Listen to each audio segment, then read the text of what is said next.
The shortages is in some ways the least of the problems. I mean, I set up the Latte Lounge, which was a Facebook group 6 years ago, because for 4 years I'd been struggling with a whole variety of symptoms which were misdiagnosed as everything from depression, anxiety, heart palpitations, and I was getting nowhere, and I eventually left my job.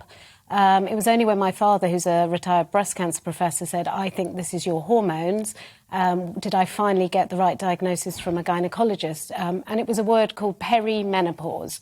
And this was a word I'd never heard of. And it basically means your hormone levels fluctuate, sometimes sort of early 40s, even earlier sometimes. And I think what's happened is that women have been campaigning. I joined up with a fantastic lady called Diane Danzibrink, who set up the Make Menopause Matter campaign. And we took it to Westminster in 2018 to say, look, there's no mandatory menopause training at medical school. We're not taught about it in schools at all. And we need workplace policies in place as well to support women in the workplace. Why is it in the 21st century that there's still so much lack of awareness in the general population, lack of training for the GPs that, in general terms, most people rely upon for all of their health concerns? Yeah. Why is it still such a mystery when it applies to at least 50% of the population? Well, I think some of it stems back to there was a Women's Health Initiative trial in 2002, and it linked hormone replacement therapy to breast cancer, and it was actually a flawed trial.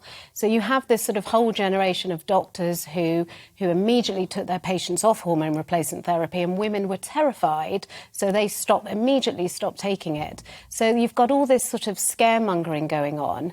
And GPs are our gatekeepers to health. They're amazing. They do amazing jobs. They can't all be specialists in everything, but they only have a 10-minute appointment with a woman.